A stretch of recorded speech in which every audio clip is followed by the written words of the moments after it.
Voilà, aujourd'hui je vais vous parler des réactions d'oxydoréduction. Alors comme je vous avais demandé d'aller voir sur YouTube, je vous ai demandé d'aller voir une réaction.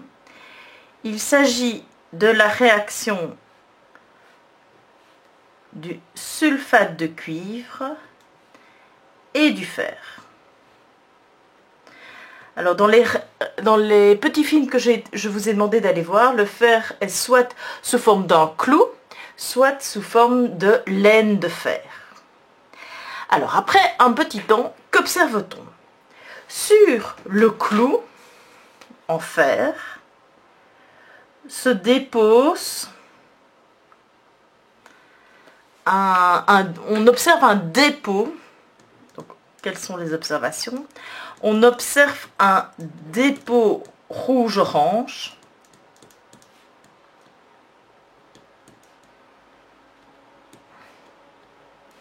sur le clou, et si on secoue, ce dépôt ira au fond du tube à essai. Alors le sulfate de cuivre, c'était une solution bleue. Et qu'est-ce qu'on observe? Deuxième observation, si on laisse réagir un certain temps, la solution bleue devient une solution jaune. Donc on observe une disparition de la couleur bleue. Or, la couleur bleue est due à la présence des ions Cu2+ dans le sulfate de cuivre. Je vous rappelle que le sulfate de cuivre est un sel, on peut donc le dissocier et il libère ainsi des ions Cu2+ et des ions sulfate. Et donc, cette présence de la couleur bleue est due à la présence des ions Cu2+. Si vous vous promenez au laboratoire et que vous ouvrez le pot de nitrate de cuivre 2, si vous ouvrez le pot de chlorure de cuivre 2, de sulfate de cuivre 2, vous aurez chaque fois cette coloration bleue qui est due à la présence des ions Cu2+. Donc, qu'est-ce qu'on observe? On observe petit à petit que le Cu2+ disparaît, puisque cette couleur bleue disparaît. Donc le Cu2+ va réagir. Alors qu'est-ce que le dépôt rouge-orange? Alors si vous avez bien regardé dans le film, vous voyez que ce dépôt rouge-orange a la même couleur que les fils électriques. Et les fils électriques sont faits en cuivre. Et donc on a fabrication de cuivre. Donc les ions Cu2+ se transforment au cours de la réaction en cuivre. Quelle est la différence entre les ions Cu2+ et le cuivre, et les atomes cuivre? Alors les ions Cu2+, ce sont des atomes de cuivre qui ont perdu 2 électrons. Là, le cuivre est en entier. Donc, pour transformer le Cu2+, à qui il manque 2 électrons, pour le faire redevenir des atomes cuivre, il faut rajouter 2 électrons. Donc le Cu2+ capte 2 électrons et le tout reforme du cuivre. Alors, comme toujours, si le Cu2+ capte 2 électrons, où va-t-il les chercher? Il faut que dans la solution, il y ait entre guillemets quelqu'un qui lui donne 2 électrons. Alors si on laisse la solution, l'expérience se réaliser longtemps, on verra petit à petit que le fer disparaît. En effet, c'est le fer qui disparaît, et en disparaissant, il libère 2 électrons qui vont être récupérés par le Cu2+. Et si le fer perd 2 électrons, il devient quoi? Il devient du fer 2+. Un ion fer 2+ a donc perdu 2 électrons, en effet, par rapport au fer de départ. Alors, ce que je viens de décrire, rappelez-vous, c'est ce qu'on appelait dans le chapitre acide-base les équations partielles.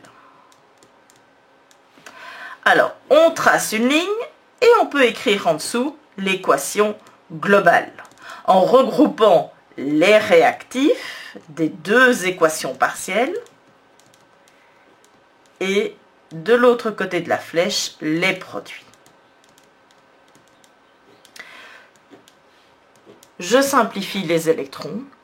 vous venez d'écrire la première équation chimique traduisant une réaction redox. Le cuivre, les ions cuivre 2+, ont réagi avec le fer pour donner du cuivre et des ions Fe2+. Ceci est une réaction d'oxydoréduction. Alors que se passe-t-il dans une réaction d'oxydoréduction? Il y a un transfert d'un ou plusieurs électrons.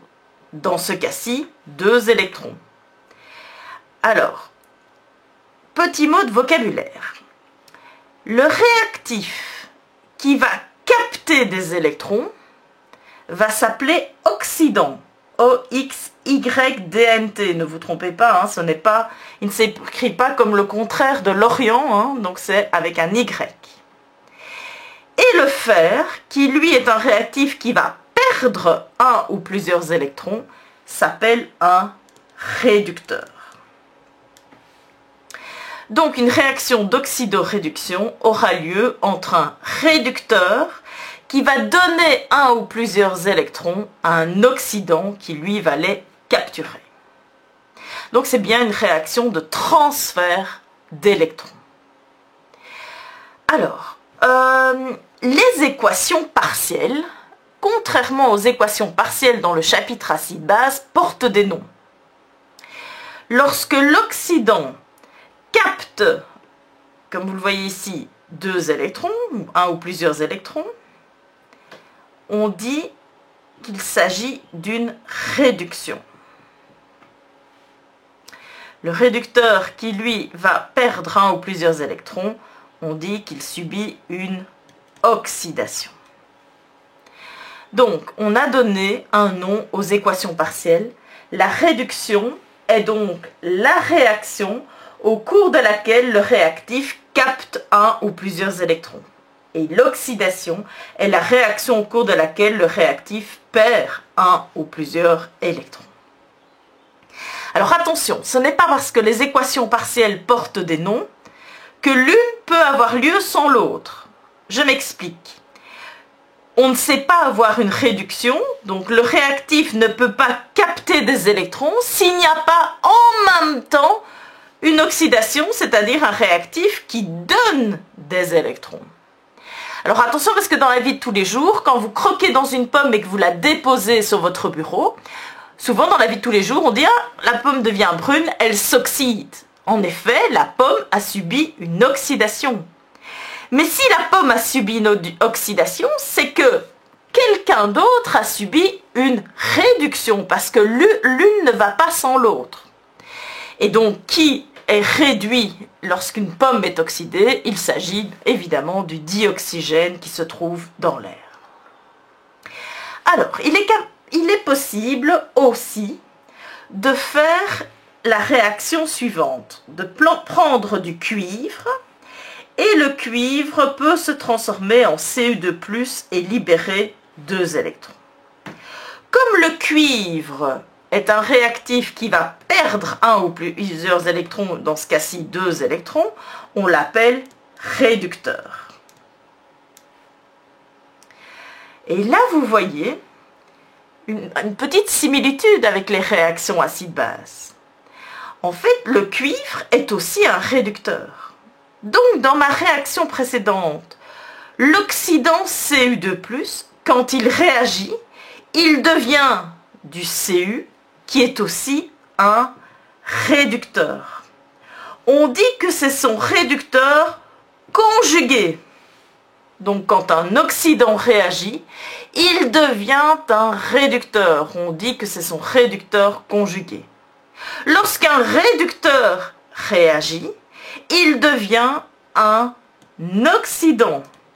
On parle d'oxydant conjugué. Alors, une notation très importante, comme un oxydant devient un réducteur conjugué et comme un réducteur devient un oxydant conjugué, on va aussi dans le chapitre sur les réactions redox écrire des couples d'oxydoréduction, appelés aussi couple redox. Alors dans un couple redox, on va toujours mettre en premier l'oxydant / le réducteur. Donc, dans notre cas, l'oxydant, c'est Cu2+, /Cu, et c'est Fe2+, /Fe. Alors, petit truc mémotechnique que je vous avais donné dans le chapitre acide-base, je vous avais dit dans un couple acide-base, on met toujours A, l'acide en premier, et puis B, la base, c'est par ordre alphabétique. Eh bien, vous voyez que O, oxydant, est aussi avant R par ordre alphabétique. Voilà, maintenant que nous avons défini les principaux termes que nous allons utiliser dans le chapitre sur les réactions d'oxydoréduction, je vous propose de terminer ce film par une comparaison entre les réactions acide-base et les réactions d'oxydoréduction. Alors, vous avez ce petit tableau comparatif, vous avez une copie de ce petit tableau comparatif sur Moodle. Alors, je vais commencer par la définition. Donc de ce côté-ci, ce sont les réactions acide-base, de ce côté-ci, ce sont les réactions d'oxydoréduction. Alors définition, c'est quoi une réaction acide-base? Une réaction acide-base, c'est une réaction au cours de laquelle il y a un transfert d'un H+, de l'acide, qui le perd donc, vers la base qui le récupère. Définition d'une réaction d'oxydoréduction, c'est une réaction au cours de laquelle il y a un transfert d'un ou plusieurs électrons du réducteur vers l'oxydant. Alors, je vais utiliser mon marqueur vert pour entourer ce qui est commun, et j'ai pas de marqueur rouge, donc je vais utiliser l'orange pour les différences. Donc, les points communs seront en vert, et les différences seront en orange. Donc, dans les deux cas, il s'agit de réactions où il y a un transfert. Ça, c'est très important. Ce sont toutes les deux des réactions de transfert. La différence, c'est que dans les réactions acide-base, on va transférer un H+, dans les réactions redox, des électrons. Autre différence, dans les réactions acide-base, on ne transfère qu'un seul H+ chaque fois. Or, dans les réactions d'oxydoréduction, on peut transférer un ou plusieurs électrons. Notre exemple nous montrait qu'on transférait 2 électrons. Alors, c'est clair que dans les réactions acide-base, on va rencontrer des acides, des bases. Ici, je vous ai donné un acide, ici je vous ai donné une base. Il est clair que dans le chapitre sur les réactions d'oxydoréduction, nous allons avoir un réducteur et un oxydant.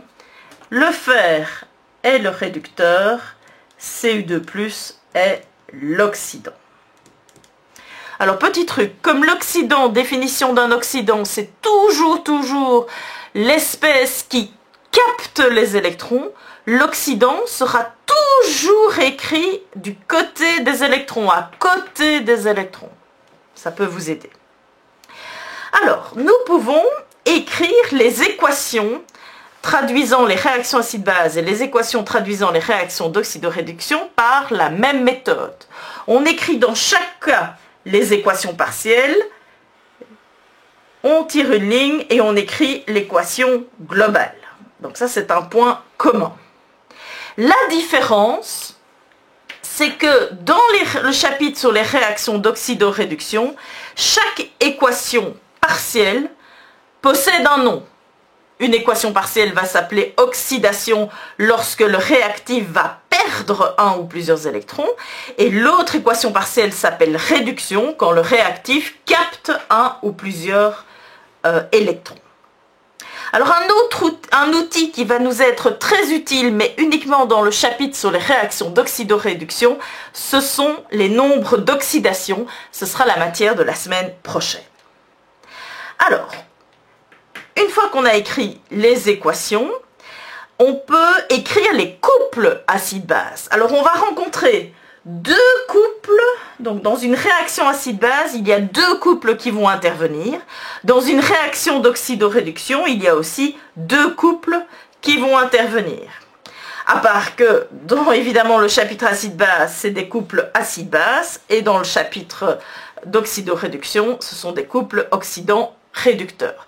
Mais autre point commun, on commence toujours par ordre alphabétique, donc A, l'acide va commencer en premier, et dans le chapitre redox, les oxydants commencent en premier. Alors, on a appris à classer les acides et les bases. On a donc une table de cas comme outil. Eh bien, on va aussi classer les oxydants et les réducteurs. Alors, la différence, là je change de couleur. Dans le chapitre acide-base, on utilisait une table d'écart. Dans le chapitre d'oxydoréduction, on va utiliser une table que j'ai notée E0. Ce sont une table reprenant les potentiels standards de réduction. J'aurai l'occasion de vous les expliquer par la suite.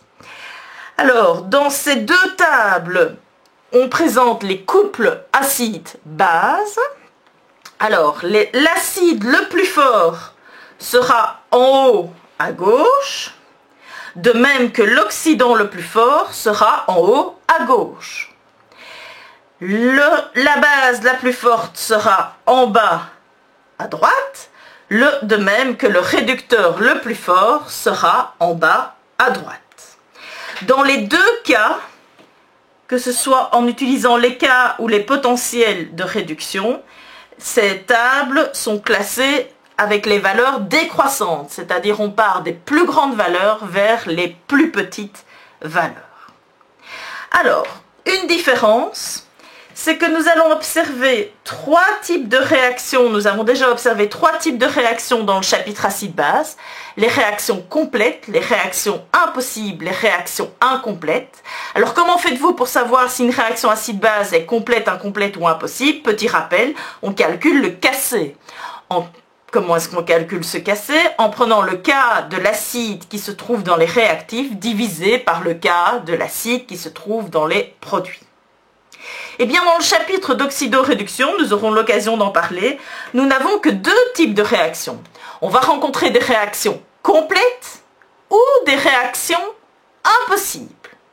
Il n'existe pas de réaction incomplète pour le chapitre d'oxydoréduction. Alors, comment va-t-on faire? Petit aperçu, mais nous aurons l'occasion de le développer plus en détail. Lorsque l'oxydant le plus fort se trouve dans les réactifs, la réaction sera complète. Celui qui gagne, la réaction est complète. Lorsque l'oxydant le plus fort se trouve dans les produits, celui qui gagne, la réaction est impossible. Voilà un tout petit aperçu déjà des types de réactions. Voilà.